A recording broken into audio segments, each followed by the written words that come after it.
Bien-aimé, chante ce cantique ce matin. Et donne, Seigneur, ta vie. C'est ce qu'il veut de toi ce matin. Que tu donnes ta vie. Oui, ce matin. Nous te demandons. Je t'aime,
Excellent Père de grâce et bonté de miséricorde. Je bénis ton Saint-Nom, ô Dieu, cette nouvelle journée, ô Dieu Père.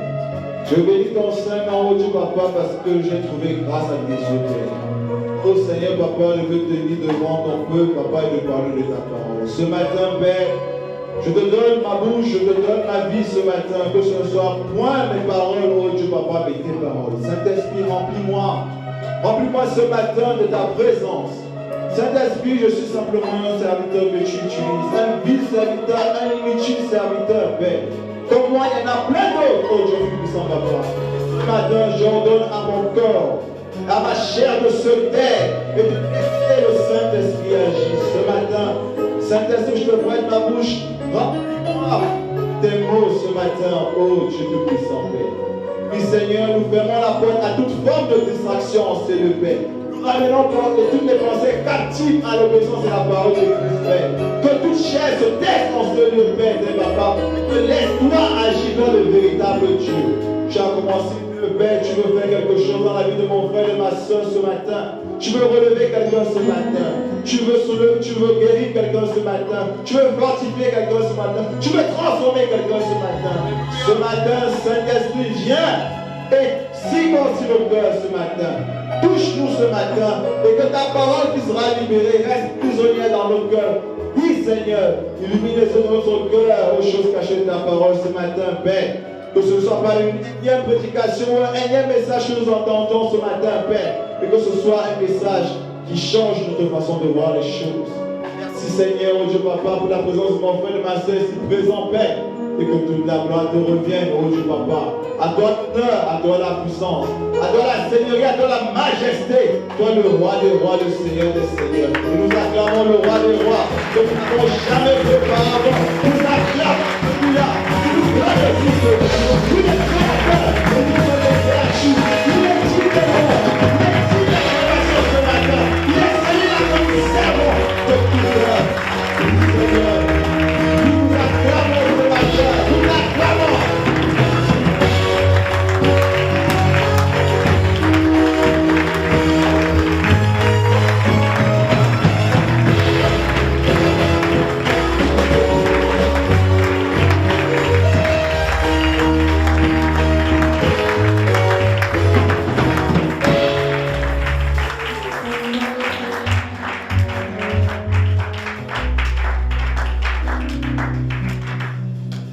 Bien-aimé, bonjour. Je vous salue au nom de notre Seigneur Jésus. C'est un honneur, un privilège. Grâce au Dieu du Seigneur qui apparaît son serviteur et qui nous donne la possibilité aujourd'hui de me tenir devant nous. C'est un honneur. Et je rends toute la gloire au Seigneur responsable. Amen. Nous allons rester debout. Nous allons lire le verset de référence ce matin. Cela se trouve dans 1 Samuel 16, verset 7. Je demanderai au frère Hugues de venir de temps à autre pour lire les versets.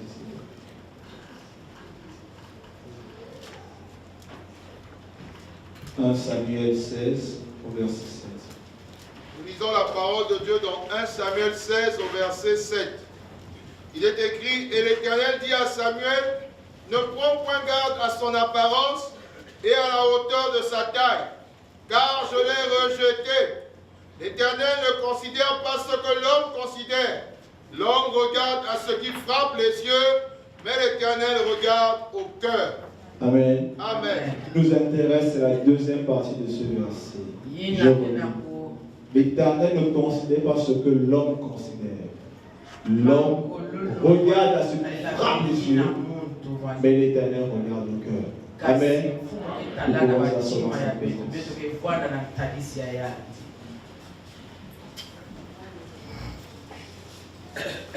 Ce matin, le titre du message ce matin est où est ton cœur? Où se trouve ton cœur? Vous savez, le Seigneur regarde au cœur. Il sent le cœur. C'est ce que Dieu regarde. Dieu ne regarde pas aux apparences. Nos apparences, nos efforts n'impressionnent en rien le Seigneur. Ce matin, le Seigneur voudrait que nous regardions à deux personnages. Nous allons voir deux personnes qui étaient des chrétiens, qui étaient remplis du Saint-Esprit. Mais nous allons voir que leur fin, la finalité de leur vie était différente. Amen. Le premier personnage, en fait, les personnages sur lesquels on va s'intéresser ce matin, il s'agit de David d'un côté et nous avons Salomon de l'autre côté. Amen. Salomon. David et Salomon. Deux personnes, oint par le Saint-Esprit, et qui ont fait différemment. Et nous allons voir pourquoi. Amen. Amen. Ce matin, je repose la question. Où se trouve ton cœur? Le Seigneur te demande ce matin où se trouve ton cœur. Nous allons voir qu'avec ces deux personnages, ces deux personnes, la différence est faite justement au niveau de la disposition du cœur. On va lire ensemble, on va voir. On va lire déjà, toujours dans le même chapitre, on va voir verset 10. Samuel 16, verset 10. Oui. Nous lisons 1 Samuel 16 au verset 10. Il est écrit: Isaïe fit passer ses 7 fils devant Samuel. Et Samuel dit à Isaïe: L'Éternel n'a choisi aucun d'eux. Amen. Amen. Nous avons d'un côté David. David, Isaïe, son père, avait 8 enfants. Lorsque le Seigneur ordonne à Samuel d'aller chez Isaïe pour aller voir un des futurs rois d'Israël, il arrive chez son père, Isaïe. Isaïe fait passer 7 enfants. Mais le Seigneur n'a regardé aucun d'entre eux. Le Seigneur a choisi celui-là dont le père ne considérait absolument pas. Le père ne le considérait absolument pas.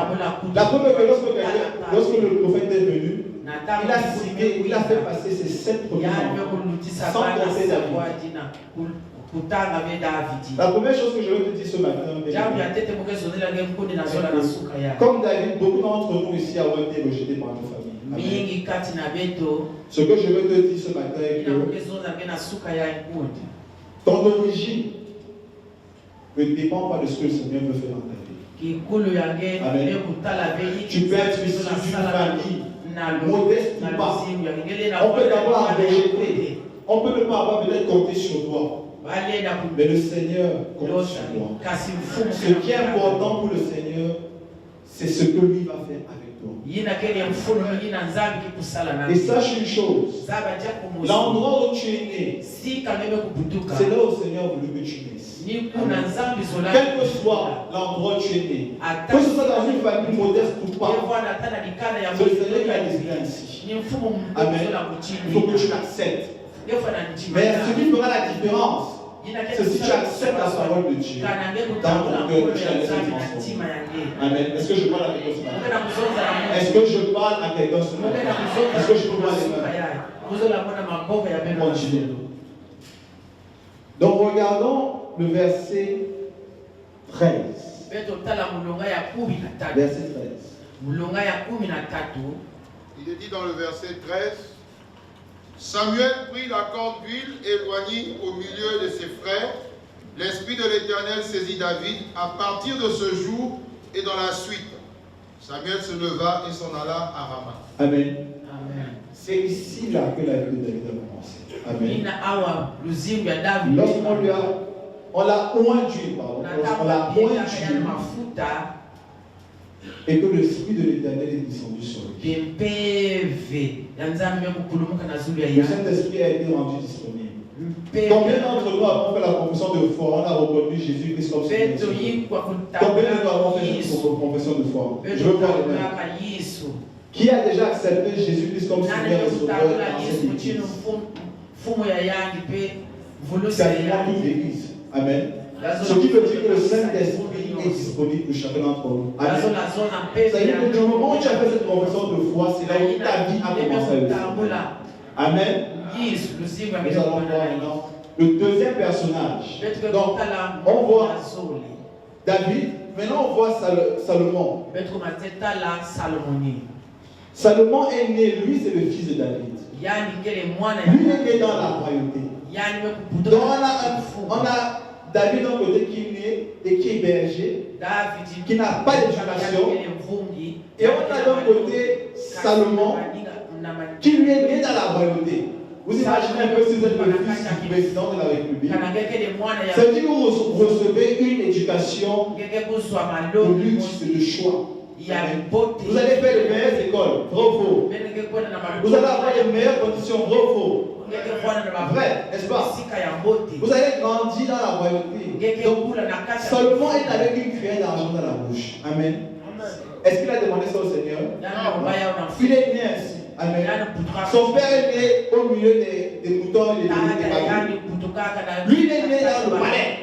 Amen. Il n'a pas demandé quoi que ce soit au Seigneur. C'est ainsi. Donc je répète encore. Accepte la situation dans laquelle accepte la famille dans laquelle tu es. Ne reproche rien au Seigneur. Il ne s'est pas trompé. Dieu ne se trompe jamais.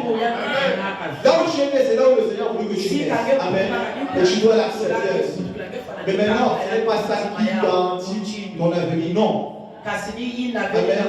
Ce qui va garantir ton avenir, c'est ta marche avec le Seigneur. Amen.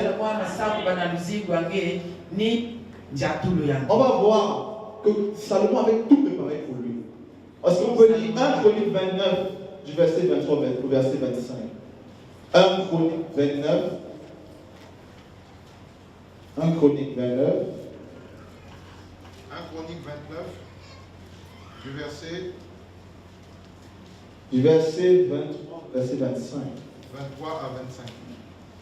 Il est dit, Salomon s'assit sur le trône de l'Éternel comme roi à la place de David son père. Il prospéra et tout Israël lui obéit.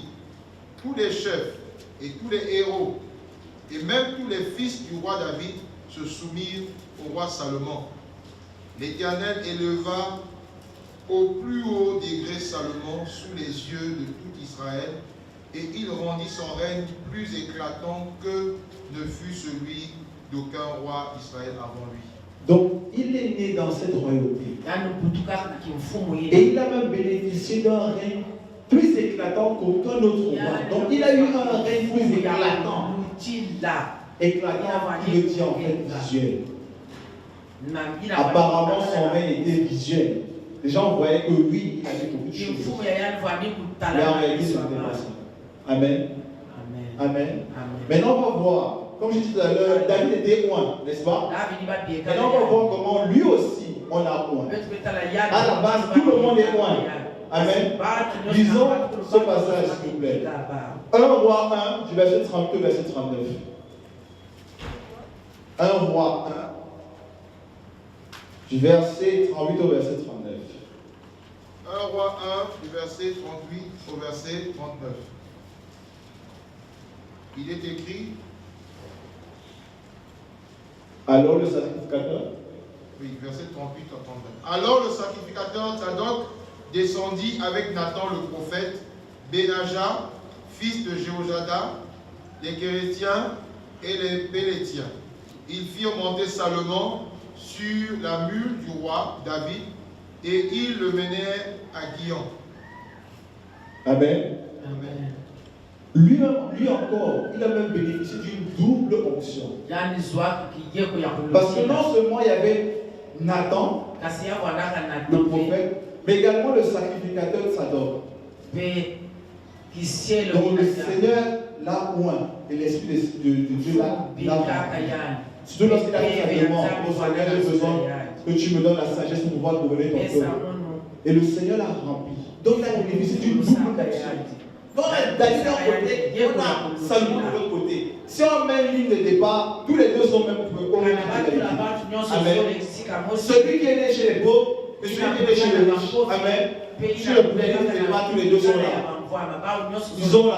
Ils ont l'onction. Ils sont remplis du Saint-Esprit, l'Esprit en eux. Amen.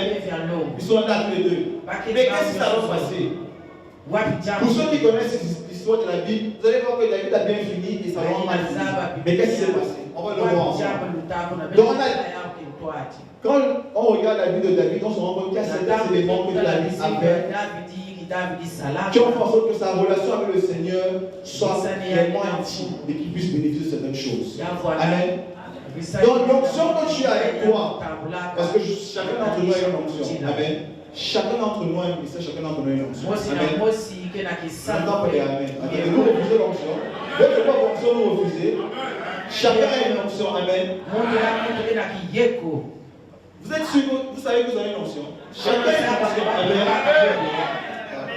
C'est pas obligé, c'est pas obligé, c'est ton onction à toi que je te donne. Lorsque tu as accepté le Seigneur, tu as ton onction avec toi. Amen. Maintenant, qu'est-ce que tu as avec ton onction? Amen. C'est le plus important. Donc, on va le voir ensemble maintenant. J'ai besoin que tout le monde soit attentif, s'il vous plaît. Suivez-moi jusqu'au bout. David, le premier élément qui a marqué la vie de David, le caractère que David avait, c'est que David aimait le Seigneur.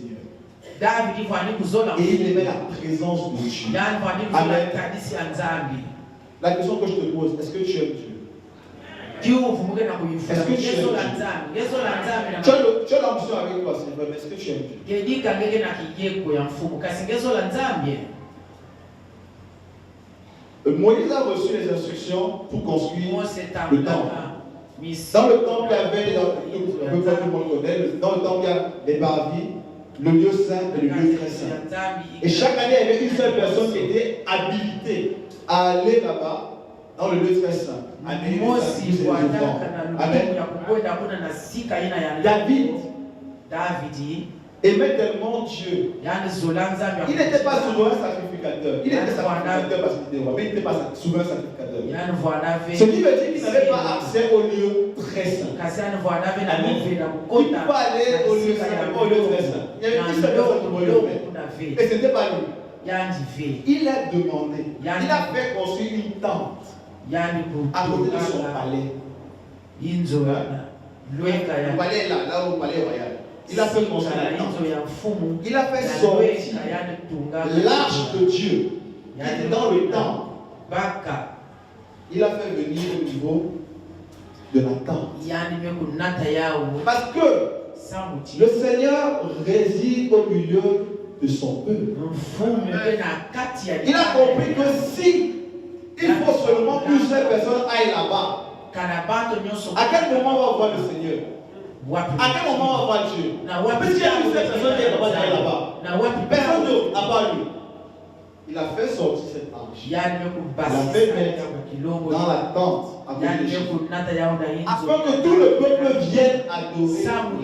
Amen. Non seulement il aimait tellement le Seigneur, mais il a permis que les autres aussi aiment Dieu. Pour voir l'art de Dieu. La question que je te pose, est-ce que tu aimes Dieu? Au point d'avoir le courage de faire des choses. Vous savez, si vous voulez que les choses se marchent dans votre vie, vous voulez voir des choses que vous n'avez jamais vues dans votre vie, il faut que vous soyez prêts à faire des choses que vous n'avez jamais vues. Je répète ce que je veux dire. Si vous voulez voir le Seigneur agir dans votre vie, il y a des choses que vous devez faire que vous n'avez jamais faites, afin de voir des choses que vous n'avez jamais vues. Il faut beaucoup de courage, beaucoup d'audace avec le Seigneur. Si tu restes assis, tu attends, tu viens tous les dimanches écouter la parole de Dieu. Le thème qui est donné là cette année, c'est un thème où il faut s'approcher au violent. Qui dit violent veut dire qu'il faut avoir le courage de faire certaines choses avec le Seigneur. Il faut un niveau au-dessus de sacrifice de ce que tu as déjà fait. Il te faut un autre niveau de sacrifice. Ça peut te choquer. Ça peut t'énerver. Mais je te dis la vérité, si tu veux voir les choses en haut, il faut que tu fasses des sacrifices que tu n'as jamais fait avant. Amen. Je t'informe, ça peut te faire mal. Mais le Seigneur, c'est pas tout le monde. À l'époque, c'était une seule personne qui allait dans son intimité. C'était pas pour rien. C'était pas pour rien. Il y avait une seule personne qui allait. Maintenant, David a rendu ça public, c'est vrai. Mais pour aller dans l'intimité de Dieu, il faut que tu fasses des choses que tu n'as jamais fait. Est-ce que je parle à quelqu'un? Est-ce que tu es prêt à faire des sacrifices? Ne me dis pas Amen pour moi. Est-ce que tu es prêt à faire les sacrifices là?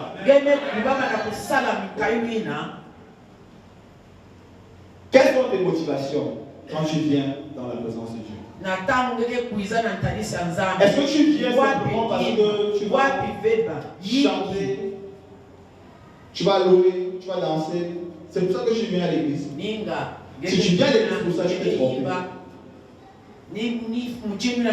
Est-ce que tu viens parce que je viens écouter un bon message? Tu viens pourquoi? Tu viens parce que tu aimes Dieu ou tu viens parce que tu viens demander à Dieu? Je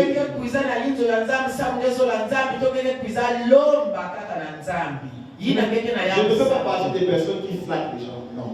Parce que moi, on ne va pas flatter. Non. Le Seigneur ne va pas flatter. Si tu viens ici pour une mauvaise motivation, tu vas rester, tu peux rester 5 ans assis à l'église ici. Ta vie ne bouge pas. Tu es béni, hein? Tu es marié, tu as les enfants. Mais ta vie reste la même. Je t'informe. Tu peux venir ici à t'asseoir chaque année. Tu t'assieds là comme tu as. Dieu te bénit. Mais ta vie est la même. Et ne dérange pas, ça ne dérange pas Dieu.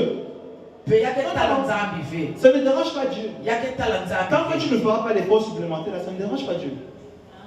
Est-ce que tu as un chauffeur devant? Tu es venu t'asseoir seulement pour les chaises. Est-ce que tu as un chauffeur?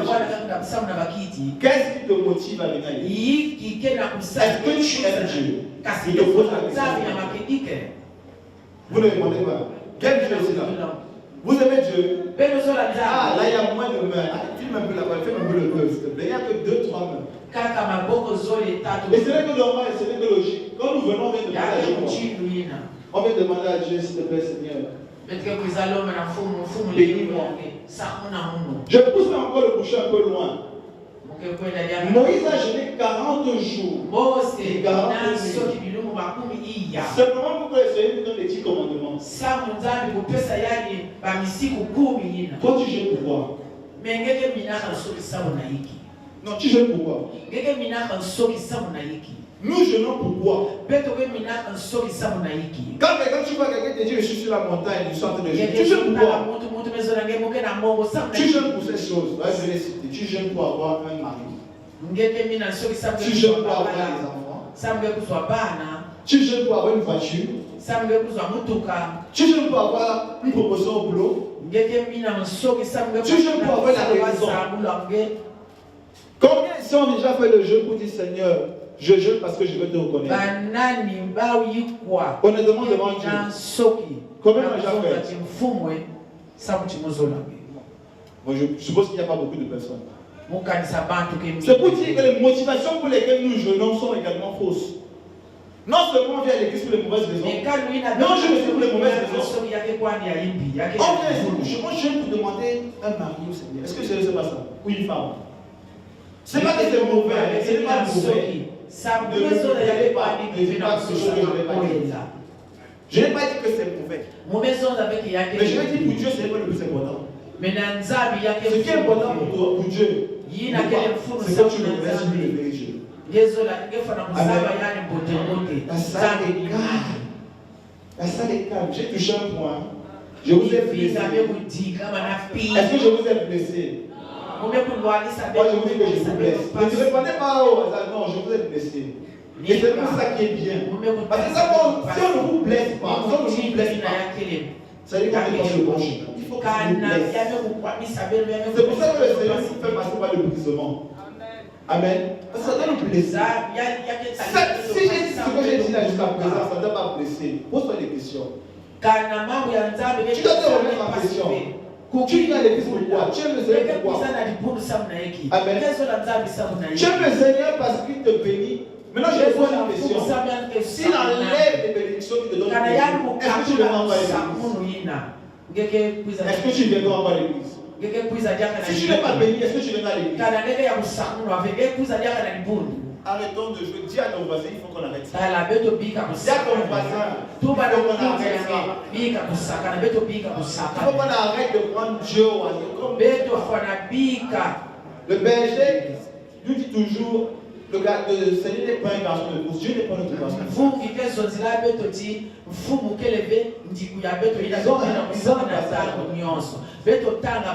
Disons un passage. Disons Matthieu 5, verset 45.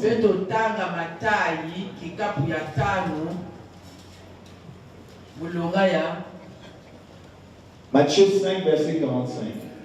mulonga ya makumi iya na tano. Lisons la parole de Dieu dans Matthieu 5, au verset 45. Il est écrit afin que vous soyez fils de votre Père qui est dans les cieux, car il fait lever son soleil sur les méchants et sur les bons, et il fait pleuvoir sur les justes et sur les injustes. Amen. Amen. Pourquoi on lit ce verset? C'est vraiment pour vous dire que la bénédiction dans ta vie ne garantit absolument pas que le Seigneur est avec toi. Amen. Lorsque je discute souvent avec les gens, je pense à cette exemple. Quand vous regardez le classement des hommes les plus riches au monde, vous voyez les chrétiens à l'intérieur. Parmi les trois premiers, c'est les chrétiens. C'est pour dire que le Seigneur donne. Il est large. C'est la maison que tu veux avoir. Il va te donner. C'est que la bénédiction, il va te donner. C'est le garantie à l'automne car le Seigneur est avec toi. Donc si tu vas à l'église, parce que non, c'est juste une parenthèse que je vais ouvrir. Hier, nous avions une séance de travail avec l'ancien et deux autres frères de Jack de l'église. À la séance de travail, on parlait de l'évangélisation. Ouais. Et puis on était discutant, on se disait, il y a un couple qui était ici à l'époque apparemment, et ils ont quitté l'église. Quand les frères cherchaient à savoir pour quelle raison ils ne viennent pas à l'église, il a été donné, enfin la raison qui a été avancée, c'est parce que, soi-disant, il n'y a plus le feu à l'église. C'est pour ça qu'ils sont partis. Et au-dedans de moi, je peux vous garantir, ça m'a tellement irrité, ça m'a tellement énervé. Et j'ai automatiquement réagi, j'ai dit à l'ancien, si l'ancien peut confirmer. Je lui ai dit, ils avaient une mauvaise motivation, ils venaient à l'église pour rien. Tu viens à l'église parce qu'il y a le feu, mais le feu, les artifices, les sabats et les guérisons, ça ne garantit pas que le Seigneur est là. Donc je vous informe, vous qui allez à l'église pour les miracles, là, il y aura des miracles et des guérisons dans les églises. Ça ne veut pas dire que le Seigneur est là. Si tu ne veux pas dire, c'est ton problème. Je dis que si tu vas à l'église pour ça. Et je reformule. Ne dis pas que je suis contre les miracles. Non, je n'ai jamais dit ça. Les miracles et les guérisons, ça suit le ministère. C'est normal. Ce sont les manifestations de la puissance de Dieu. Ça va avec. Amen. Ça vient avec le ministère. Il n'y a pas de problème pour ça. Si nous voyons les miracles tous les jours, il y a des gens qui sont guéris, les aveugles qui voient, les petits qui marchent. Les systèmes qui sont guéris. On voit toutes ces choses ici. Mais si nous nous contentons simplement de voir ça et de penser que c'est ça qui fait que le Seigneur soit là, on se trompe. Amen. La pluie tombe sur le juste et sur le méchant. Donc la bénédiction la tombe sur le monde. Ils sont combien là-bas dehors qui ont l'argent, qui ont ce qu'on appelle ce que le monde veut appeler la prospérité, alors que ce n'est pas vraiment ça. La prospérité n'est pas seulement matérielle, elle est d'abord spirituelle. D'accord? Combien sont prospères matériellement dehors? Il y en a plusieurs. Mais combien d'entre vous connaissez qui sont vraiment des chrétiens? Très peu, voire même aucun. Je ne dis pas que le Seigneur ne peut pas te le faire, il peut te le faire. Le Seigneur peut le faire. Mais le problème que le Seigneur avec nous, c'est qu'il nous bénit. Parce que chaque fois qu'il nous bénit, plus on nous bénit, si on ne fait pas attention à notre cœur, plus on s'éloigne de Dieu. Avant qu'il on se pète mon nom de ses élèves, mais son cœur est éloigné de moi. Ce n'est pas la Bible qui le dit. On est toujours qui écrit Dieu, Dieu, mais notre cœur n'est pas forcément là. Je repose la question, où est ton cœur ce matin? Où est ton cœur ce matin? On n'accepte pas à ça. Ça fait une autre chose d'avoir avec un cœur bizarre. Non, je vous informe. C'est pas tous les blagueurs. Non. Dieu ne blague pas. Dieu ne voisin de blaguer. Alléluia. Arrêtons de blaguer. Arrêtons de blaguer avec Dieu. Amen. Ça c'est de tous les caractères, je pense que c'est celui qui a le plus marqué pour l'attention.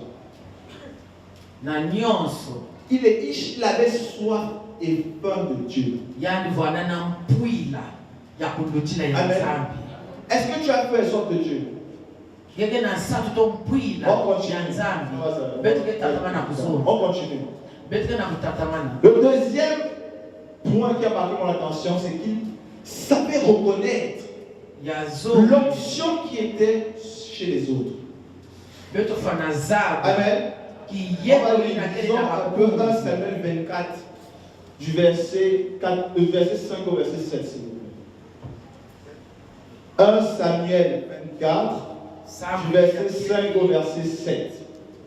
Ikapu ya makumi zoli na Samuel ya 24. ndoa ya tano na Verset saba. 5 au verset 5 7. au verset 7, il est écrit, les gens de David lui dirent, voici le jour où l'Éternel te dit, je livre ton ennemi entre tes mains, traite-le comme bon te semblera. David se leva et coupa doucement le pan du manteau de Saül.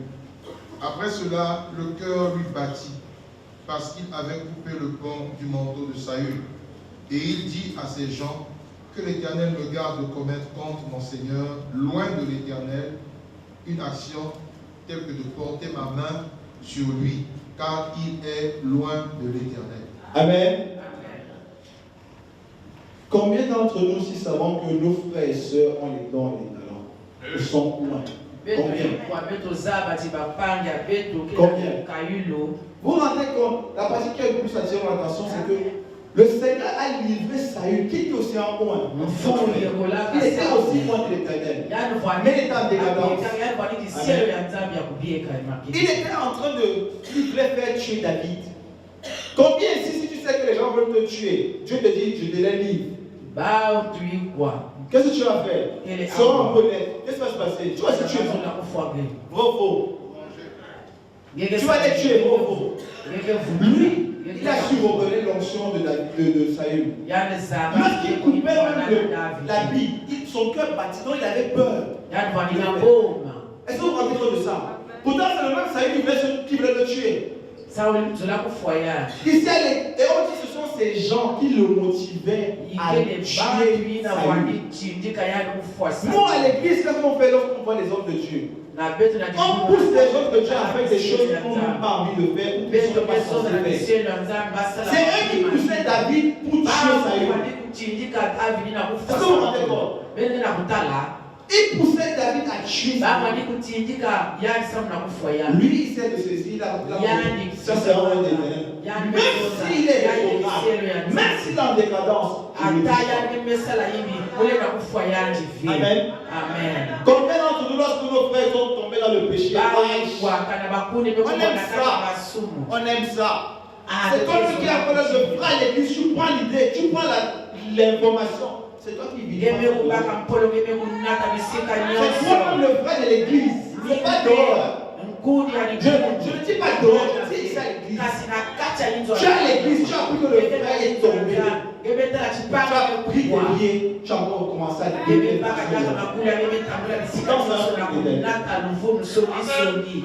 Pourtant, il est loin de Dieu.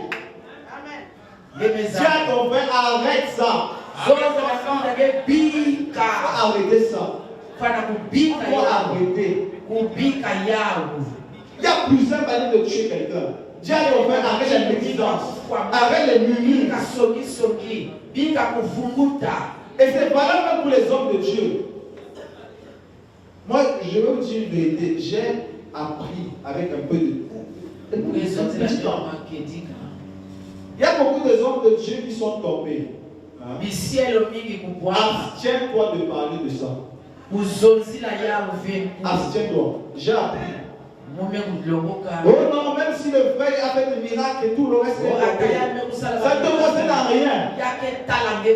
Parce que lorsque lui faisait son ministère, beaucoup sont convertis en écoutant la parole de Dieu. Par ces hommes-là. Amen. S'il est tombé, quand tu vas dire il est tombé, maintenant il est tombé. Pourtant, ça t'a touché. Sa parole. Comme Dieu ne sait pas ses dons et ses talents, ça t'a touché, non? Mais il est tombé, là tu vilipines son information partout.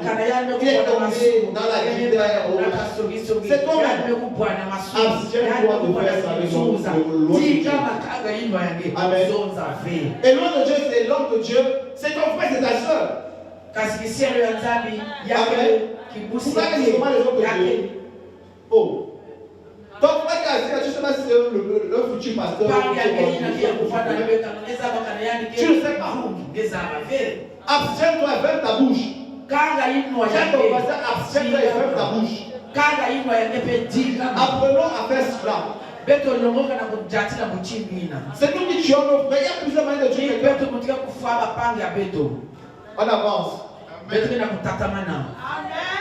Amen. On avance. Un autre caractère de David qui m'a marqué. Il savait reconnaître ses péchés. Et il avait une relation avec le Saint-Esprit. Amen.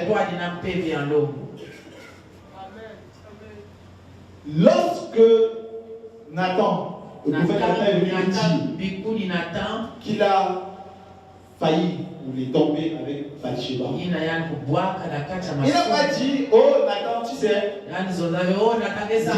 dis-moi un peu, pourquoi la femme a été là dans le palais? Si elle n'était pas sortie pour se laver, là, je ne l'aurais pas vu. Il n'a pas dit ça. Il a automatiquement reconnu son erreur. C'est le problème que nous avons, nous ne reconnaissons pas nos erreurs. Amen. Il n'a pas trouvé une excuse. Lorsqu'on est venu demander à Adam, il a dit quoi? C'est la femme que tu m'as donnée. C'est pas ma faute. En fait, Dieu, c'est pas ma faute. C'est la femme que tu m'as donnée. Abraham a fait pareil. Dieu lui parle, il dit je te donnais les multitudes. Dès qu'il descend de la montagne, sa femme lui donne Agar. Est-ce qu'il a refusé? Il a pris non. Faux. Vrai ou faux? Quand ça s'est passé maintenant et que maintenant Agar est en train de se moquer de Sarah, qu'est-ce qu'elle a fait? Elle allait voir Abraham. Qu'est-ce qu'il a dit? Il a dit fais des cheveux. Mais il avait déjà consommé. Il n'a pas accepté son péché. Non. Il a accepté. Il lui a dit fais des cheveux. C'est ce que nous faisons. Lorsque nous sommes là, on est pris au piège, on cherche toujours une excuse. Et je m'inquiète à l'intérieur parce que c'est valable pour tout le monde. C'est pas seulement. Non, c'est tout le monde. Lorsqu'on nous attend, on a un problème. On est là, on met dans le sac, je ne sais pas trop. On va toujours chercher une excuse. Non. David, lisons un peu. Tout le psaume 51 de David est un psaume où il reconnaît son erreur. Amen. Bon, ce qui nous intéresse, c'est psaume 51 de 11 à 13.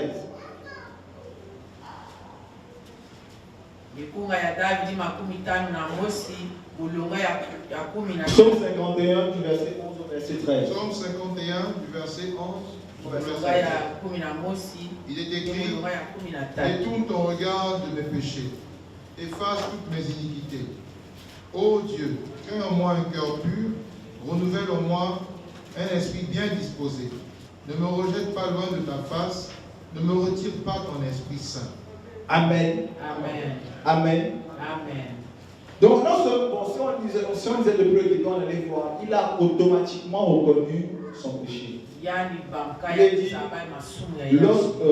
lorsque Nathan, le prophète, vient à lui, après que David fut allé à Bathsheba, directement il dit: oh Dieu, aie pitié de moi dans ta bonté, selon ta grande miséricorde, efface mes transgressions. Donc jusqu'au verset 11, il ne fait que dire au Seigneur: j'ai péché contre toi, je te demande pardon. Ne garde pas ma faute, ne t'arrête pas dessus, que ta bonté s'étende sur moi, aie miséricorde de moi. Maintenant, la deuxième partie qui m'intéresse dans ce chapitre, c'est qu'il dit: ne m'enlève pas, il dit: donne-moi un cœur nouveau, un esprit bien disposé, et ne m'enlève pas le Saint-Esprit. La différence avec Saül et lui, c'est que le Saint-Esprit est quitté de Saül. Amen. Et dès que le Saint-Esprit est quitté de Saül, c'était la décadence totale. Il n'y avait plus rien à faire à ce moment, parce que le Seigneur était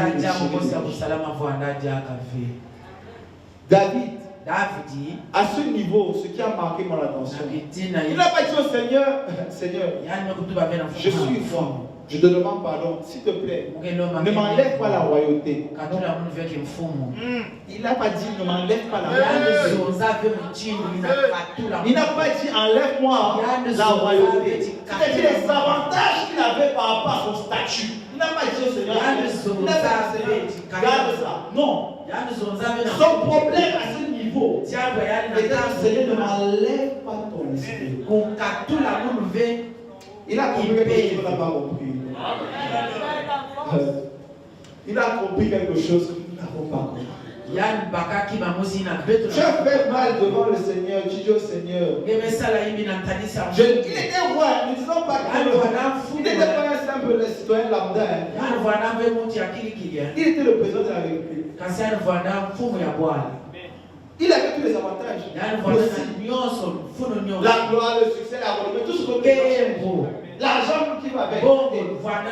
Il n'a pas dit Seigneur, garde-moi ça. Pardonne-moi, mais garde ça. Non. Il a dit ne m'enlève pas ton esprit. Parce qu'il savait que la vie, ce qui importe, c'est la communion avec l'esprit. Or, le fait que tu pêches met des blocages entre toi et Dieu, entre toi et l'esprit. Le règne de l'Éternel, la main de l'Éternel pour sauver, son oreille trop dure pour entendre, mais ce sont nos péchés qui nous ce n'est pas la vie. Ce sont les erreurs que nous commettons. Et il y a des erreurs que nous commettons qui peuvent faire en sorte que le Seigneur se retire. Amen. Je te repose encore la question. Où est ton cœur? Où est ton cœur ce matin? Est-ce que je parle à quelqu'un? Est-ce que vous me suivez? Est-ce que la salle suit? Est-ce que la salle suit?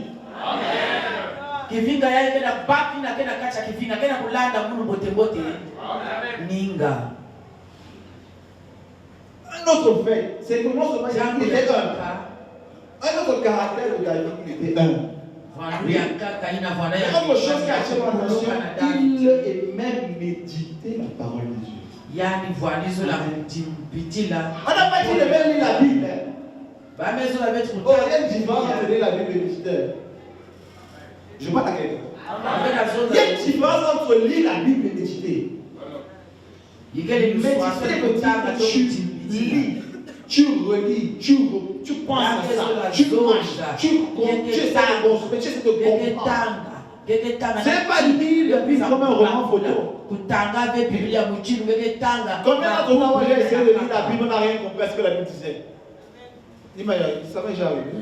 Apparemment, beaucoup là sont des savants de la Bible, ils comprennent. Ceux qui sont honnêtes vont vous dire que quand il y a des moments où vous lisez la Bible, vous ne comprenez rien. Amen. Dès le moment où tu lis la Bible, tu ne comprends rien. Parce qu'on lit simplement on lit les Écritures. On ne lit pas la parole même de Dieu. C'est-à-dire, on ne demande pas au Saint-Esprit de nous révéler l'esprit derrière la parole. On lit le logos. On ne comprend pas le réma. Lui, il est même méditer la parole. Amen. C'est dans la méditation de la parole que tu as la révélation de Dieu. La révélation ça ne vient pas ici. C'est trop facile, vous ne pensez pas? Vous ne pensez pas? Lisons pour cette partie, la lisons Psaume 119, le verset 27 et le verset 97. Psaume 119, verset 27 et le verset 97. Psaume 119, le verset 27 dit: fais-moi comprendre la voie de tes ordonnances, et je méditerai sur tes merveilles. Amen. Amen. Verset 97. Combien j'aime ta loi, elle est tout le jour l'objet de ma méditation. Amen. Amen. Donc il ne passerait pas un jour sans que David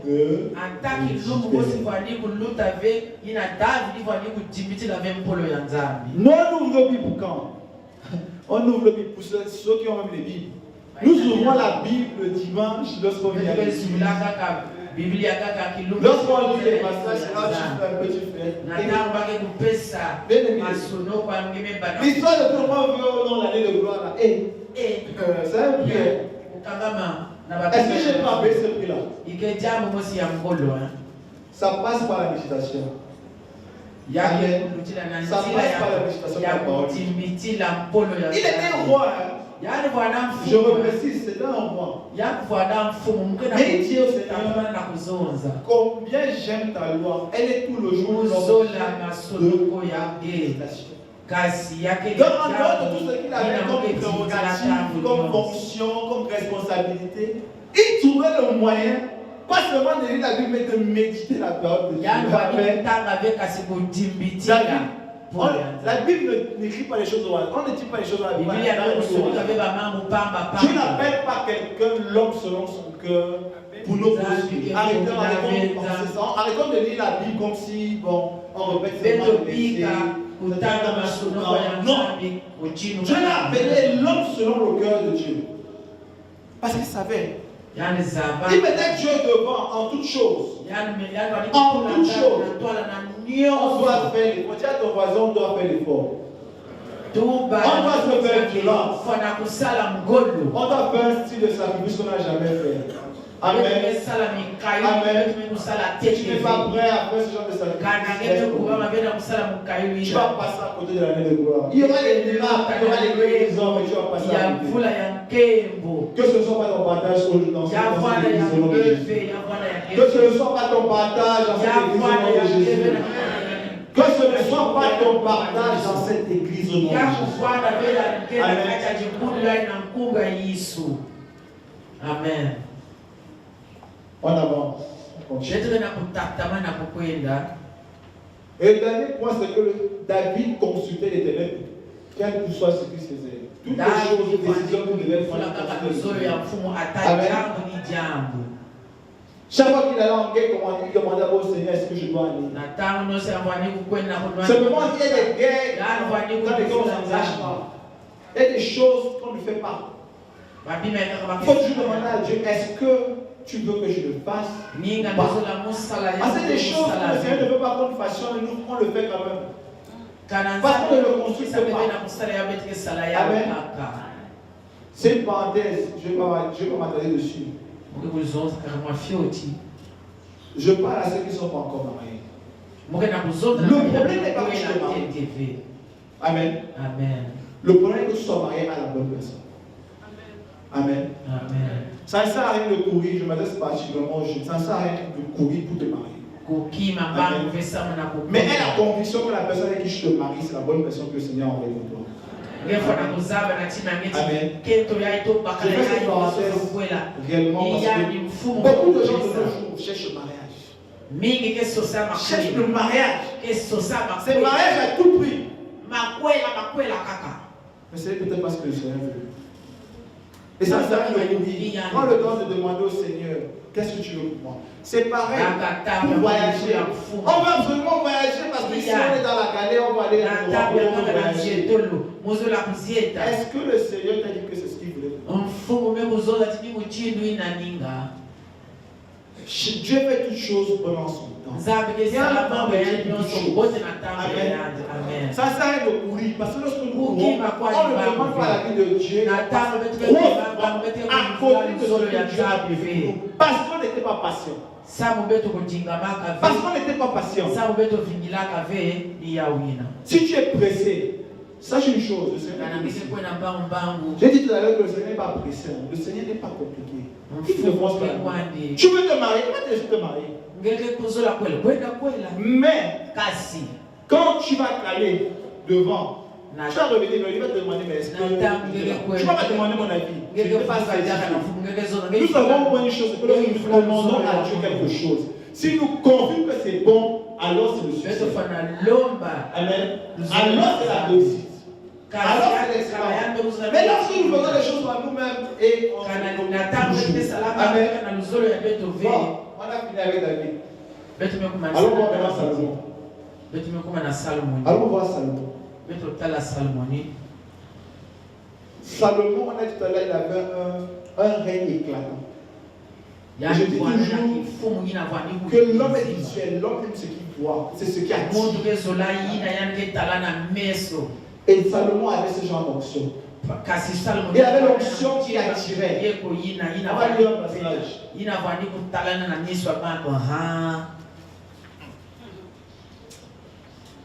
Lisons 2 Chroniques 7, verset 1.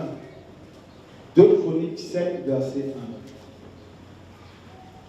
1. 2 Chroniques 7 au verset 1. Il est dit, lorsque Salomon eut achevé de prier, le feu descendit du ciel et consuma l'holocauste et les sacrifices. Et la gloire de l'Éternel remplit la maison. Amen. Amen. On parle ici de quelqu'un qui est comme toi et moi, qui a prié. Il a prié, le feu de Dieu. La gloire de Dieu s'est manifestée. Est-ce qu'on se rend compte de ça? C'est que c'est un homme qui a prié. Il a prié. La gloire de Dieu est descendue. La gloire de Dieu est descendue. C'est que l'onction qu'il avait été une onction terrible. Tu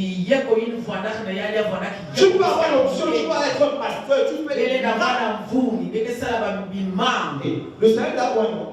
Les miracles ne suivent pas. Mais ce n'est pas là. Son règne était éclatant. L'excès, c'était beau. C'est seulement que c'est beau pour les yeux. Amen. Amen. Les miracles que nous cherchons des guérisons, c'est beau pour les yeux. Mais est-ce que c'est ce que Amen. Amen. Nous cherchons les miracles. Nous cherchons les guérisons. C'est beau pour les yeux, c'est visuel. L'homme voit les yeux. Dieu voit le cœur. Amen. Ça c'est le premier, ça c'est la gloire de Dieu qui descend lorsque Salomon prie. Maintenant, voyons ses caractères à lui. Première chose, disons 1 roi 3, verset 1. 1 roi, chapitre 3, verset 1. 1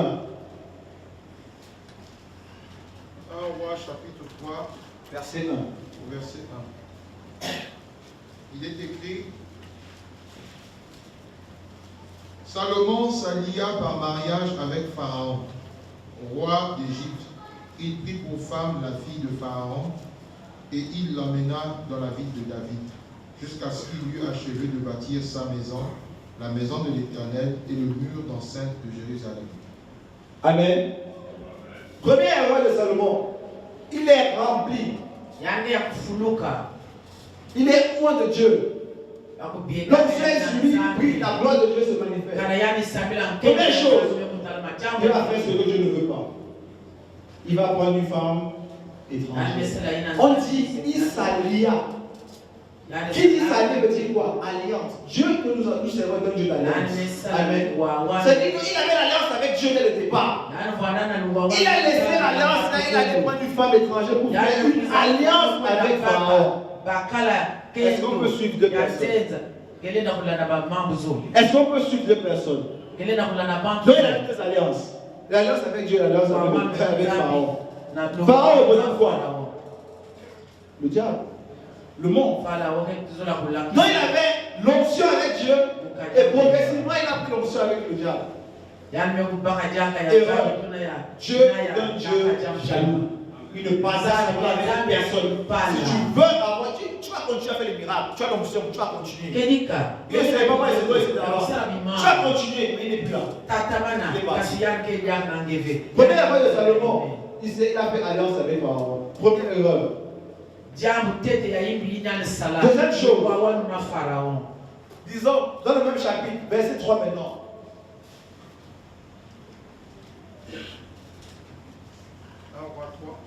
Oui, 1 roi 3, verset 3.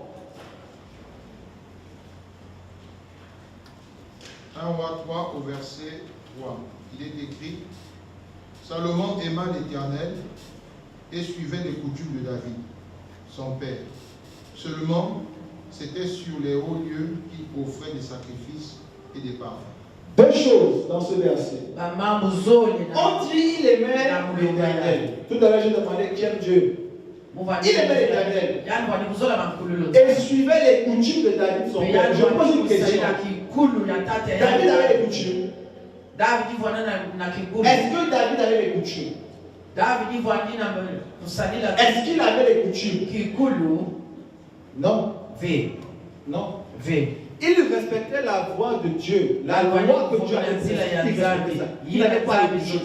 Donc Salomon a fait de la parole de Dieu des coutumes. Donc il a transformé la parole de Dieu. Il a rajouté ça au niveau des coutumes. Je ne sais pas si vous comprenez ce que ça veut dire. C'est-à-dire que tu es en train de minimiser la parole de Dieu. Tu ramènes ça à des vulgaires choses. Est-ce qu'on peut enlever le verset? Deuxième chose. On offrait les sacrifices dans le temple. Lui maintenant, il change les choses.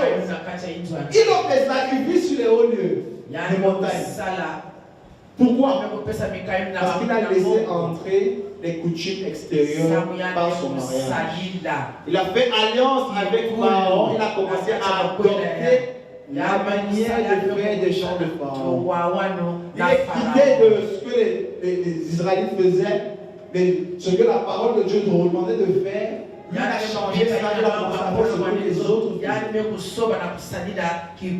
Qu'est-ce que nous faisons? C'est nous demandons de faire certaines choses, mais nous on commence à faire avec les autres. Donc on avait les autres, on commence à faire avec les autres. On a l'église Mosantou, oyez, oyez. Oh, c'est le thème. Dehors tu vois. Dehors tu fumes. Dehors tu trompes ta femme, tu trompes ton mari. Dehors tu vois. C'est ce que nous faisons. À l'église.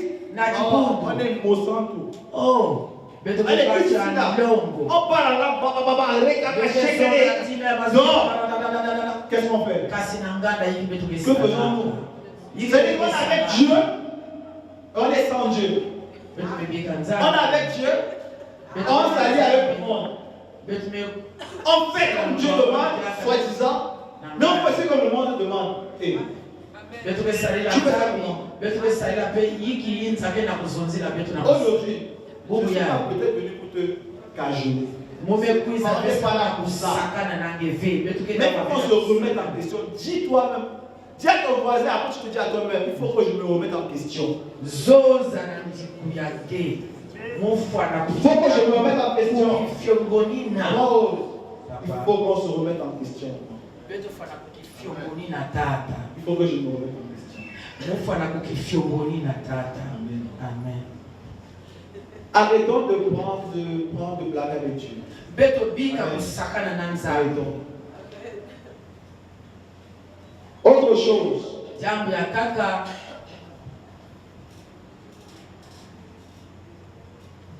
Salomon, on connaît tous son règne. Mais son règne a été pourquoi? Parce qu'à un moment il a demandé quelque chose au Seigneur. Donne-moi la sagesse pour diriger ton peuple. Amen. Et Dieu lui a donné ça. Mais il n'a pas compris que chacun est responsable de son peuple. La Bible déclare que garde ton cœur plus que toute autre chose. Car de lui proviennent les sources de la vie. Donc en fait, il avait la sagesse pour diriger le peuple. Ce qu'il a demandé à Dieu, c'était là. Mais il n'avait pas la connaissance de Dieu lui. Amen. Il avait la connaissance, la sagesse, l'intelligence, tout ce que les gens veulent pour diriger le peuple de Dieu. Mais la connaissance de Dieu lui-même. Amen. Seigneur, donne-moi la sagesse, je veux la sagesse. Mais nous devons changer notre manière de demander les choses à Dieu. Seigneur, donne-moi la sagesse de te connaître, toi le véritable Dieu. Voilà ce qu'on doit demander au Seigneur. Seigneur, donne-moi la sagesse de te connaître, toi. Pas Seigneur, donne-moi la sagesse. Dis oui, c'est bien de diriger l'église, c'est bien. Diriger les hommes, c'est bien. C'est ce que le Seigneur nous donne, non? Dans la possibilité d'être à des niveaux où on peut gérer certaines responsabilités, on peut diriger les hommes, c'est vrai. C'est très bien. Mais le problème avec ça, c'est qu'on peut facilement passer à côté. On doit gérer, on saura gérer les gens, les responsabilités, pour connaître le vrai Dieu. On va passer à côté. Il faudrait que nous changions notre manière de demander des choses. Demandons ce qui est réel, essentiel et primordial. Sa présence dans notre vie, c'est primordial. Le Saint-Esprit dans notre vie, c'est primordial. Le reste, ça vient après. Sinon, on va faire comme ça, on va passer à côté. On aura tout ce qui sera apparent, éclatant, et tout le reste, mais on passera à côté. Amen. Est-ce que je parle à quelqu'un ce matin? Amen. Est-ce que je parle à quelqu'un ce matin? Un autre élément.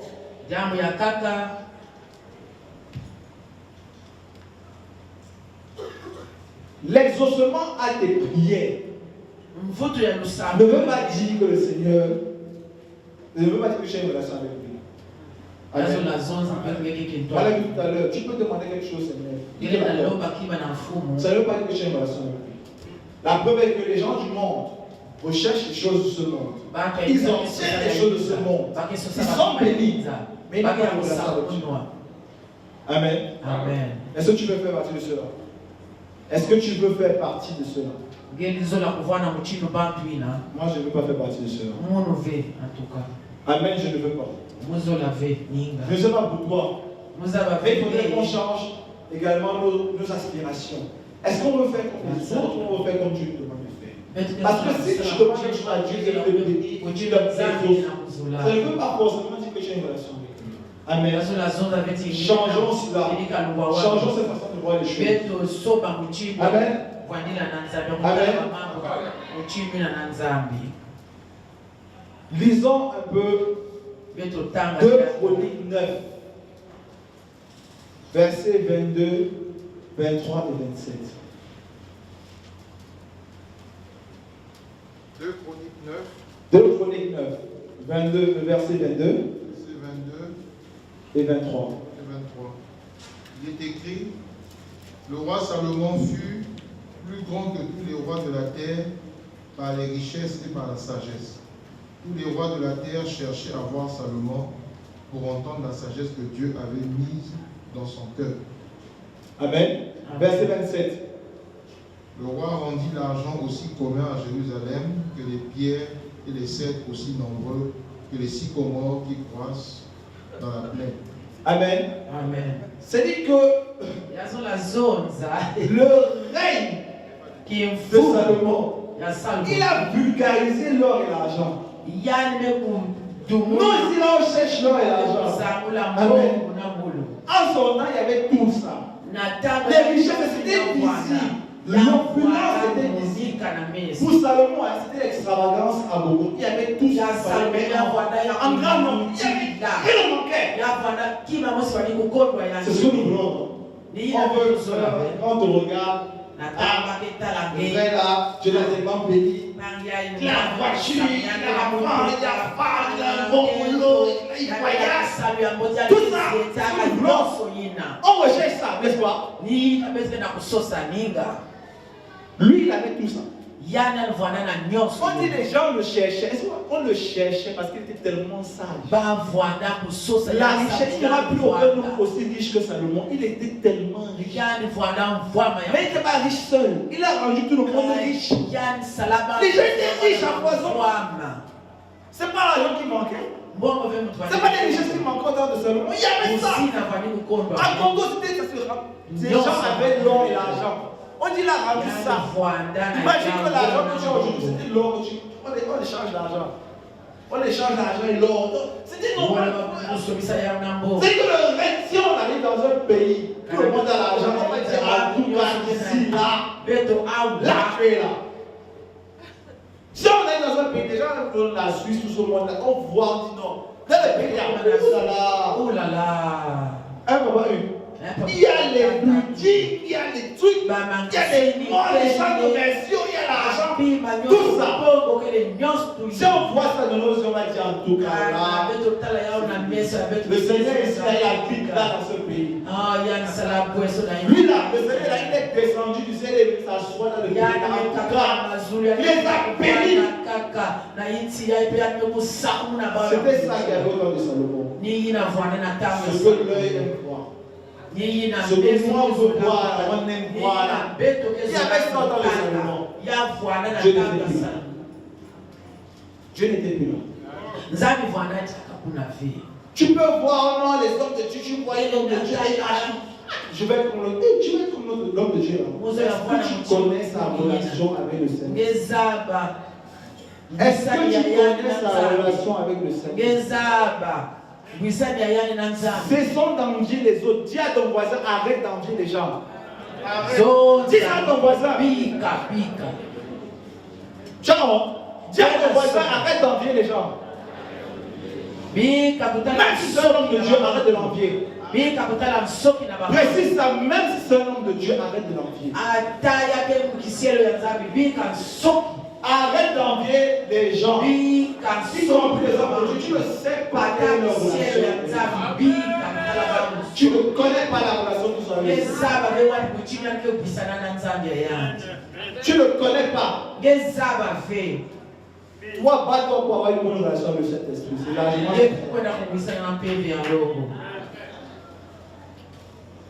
Donc il a vulgarisé tout ça. C'est logique et normal d'avoir l'argent en son temps. Il a prié, la gloire est descendue. Il y avait 7000 femmes. Combien? 1000 femmes. 1000. Donc 700 concubines et combien de personnes? Toi seul, un homme. Et il y a des hommes de Dieu qui prennent l'exemple de Salomon comme étant un exemple pour prêcher à l'église. Il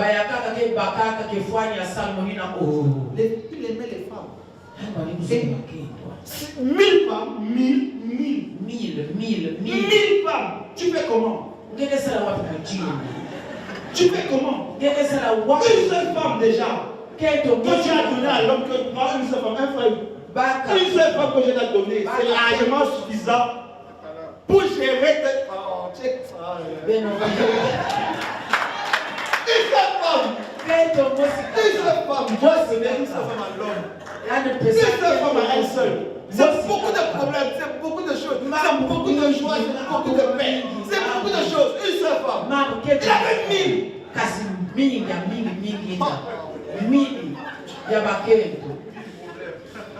Non, ça c'est pas 1000 problèmes.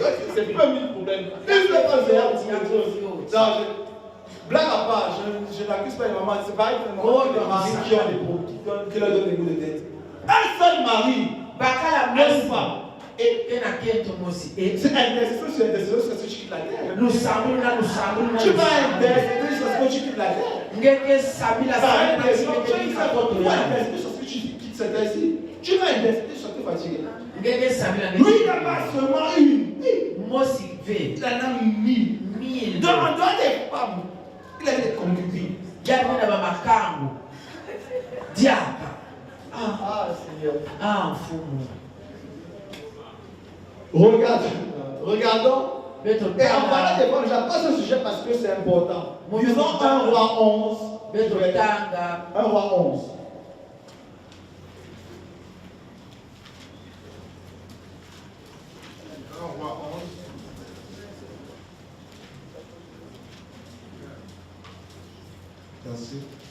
Un roi 11, verset 1.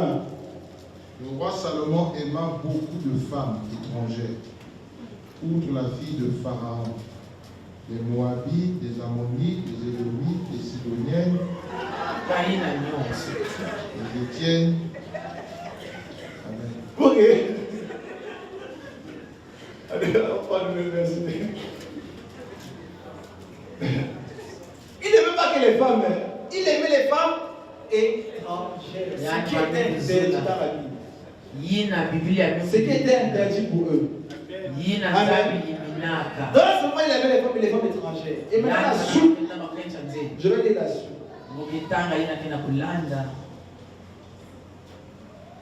Oui, à partir de cette appartenant aux nations dont l'Éternel avait dit aux enfants d'Israël, vous n'irez point chez elles et elles ne viendront point chez vous.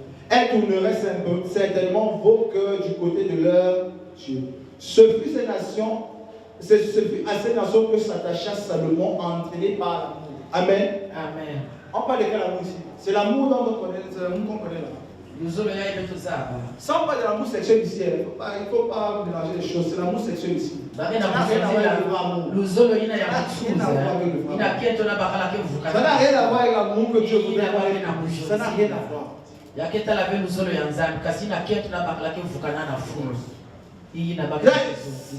C'était démesuré. Il avait les chevaux, il avait l'argent, il avait les choses. Les choses. Tout était devenu en excès. Il avait tout ça en excès. Mais il n'avait rien de Dieu avec lui. Donc, bien aimé, il faut faire attention.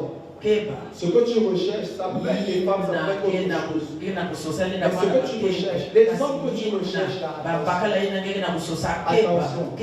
Les femmes que tu cherches là, attention. L'argent que tu cherches là, attention. Le succès là que tu cherches, attention. Tout ce que tu cherches là, le voyage que tu cherches là, attention. Faites attention à ça. Amen. Amen. Amen. Est-ce que le peuple de Dieu est avec moi? Est-ce que le peuple de Dieu est avec moi? La petite, ce n'est pas pour moi, c'est pour Dieu. C'est pas pour moi.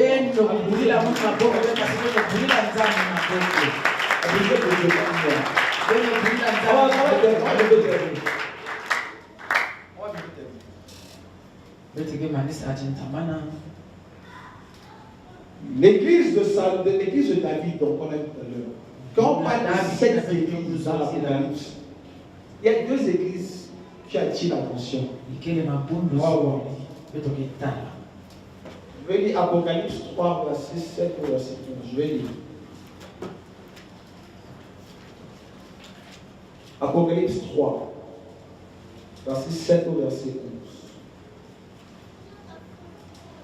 11. Écrit à l'ange de l'église de Philadelphie.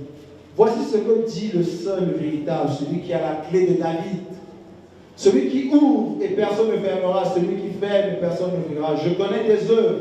Voici parce que tu as eu peu de puissance et que tu as gardé ma parole et que tu n'as pas renié mon nom. J'ai mis devant toi une porte ouverte que personne ne peut fermer. Voici, je te donne de ceux de la synagogue de Satan qui se disent juifs et ne le sont pas, mais qui mentent. Voici, je les ferai venir se prosterner à tes pieds et connaître que je t'ai aimé. Parce que tu as gardé la parole de la persévérance en moi, je te garderai aussi à l'heure de la tentation qui va venir sur le monde entier pour éprouver les attentes de la terre. Je viens bientôt. Retiens ce que tu as afin que personne ne prenne ta couronne. Amen. Cette église, c'est l'église qui caractérisait David. Et je vous informe, peut-être pour ceux qui pensent que c'est des choses qu'on raconte. Le Seigneur revient bientôt. Amen. Les signes sont là. Le Seigneur revient bientôt. Il a dit qu'il va le préserver de la tentation. Il a dit qu'il va le... Parce qu'il a gardé la parole, il aura une couronne. Amen. Ça caractérisait David. Il était il cherchait la parole de Dieu, il gardait la parole de Dieu, il faisait ce que Dieu voulait. Ça le caractérise. Ça le caractérise. Maintenant, regardons l'église qui caractérise Salomon. L'église de Laodicée. Amen. On va maintenant Apocalypse 3, du verset 14 au verset 20. Vous allez voir que c'est dans le même chapitre. Hein? Amen. Amen. Chapitre 3, là, Apocalypse 3, c'est là où on parle des deux églises. Hein? On parle de Philadelphie, on parle de Laodicée. Je lis. Écrit à l'ange de l'église de Laodicée, voici ce que dit l'Amen.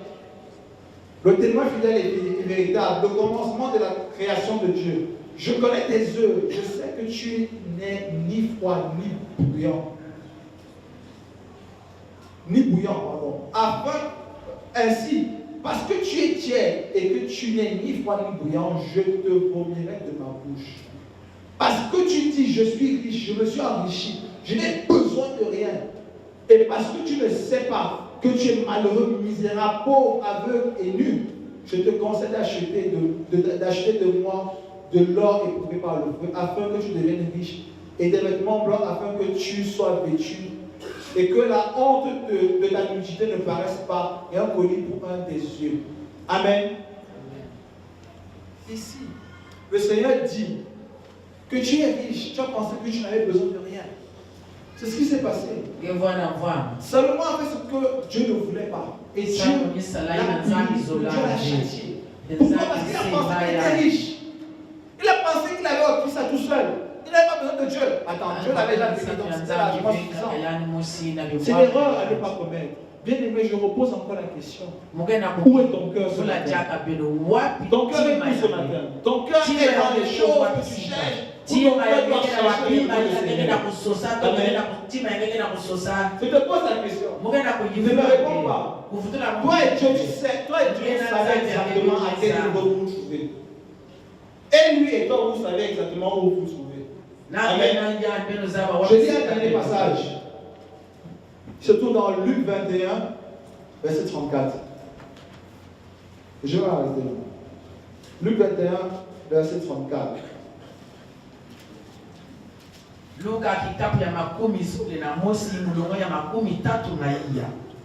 Prenez garde à vous-même de craindre que vos cœurs ne s'apesantissent par les excès du manger et du boire et par les soucis de la vie, et que ce jour ne vienne sur vous à l'improviste.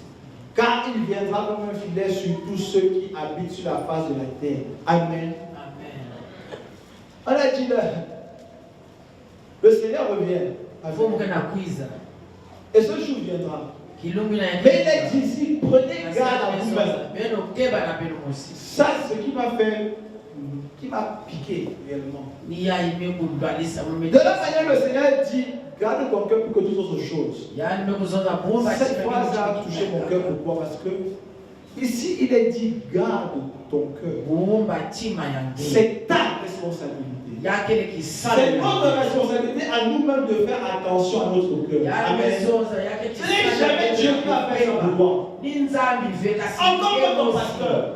Encore moins les anciens. C'est ta relation avec Dieu. Elle est personnelle. Je dis, prenez garde pour vos cœurs ne s'apesantissent à cause du manger et du boire. Tout ce que nous cherchons ici, c'est quoi? De manger, de boire. Oh, le Seigneur, si vous avez déjà des choses, vous allez manger, ou de boire, ou de vêtir. Juste prends soin de vous. Amen. Mais si tu ne fais pas attention, ton cœur va suivre ces choses-là. La Bible dit, prenez garde à vos cœurs. De peur que vos cœurs ne s'apesantissent dans le manger, dans les excès de manger et de boire. Amen. Amen. Est-ce que je parle à quelqu'un ce matin? C'est ta responsabilité personnelle. L'histoire de Dieu, je termine avec ça. La relation avec Dieu, c'est une relation personnelle. On peut venir tous ici, on peut tous ensemble. À la fin, chacun sera jugé à cause de l'aura fait dans son corps. C'est ta responsabilité de prendre ton cœur, de le garder, de faire attention. Parce que de là vient aussi la vie, qui est la mort. Amen. Que Dieu nous bénisse.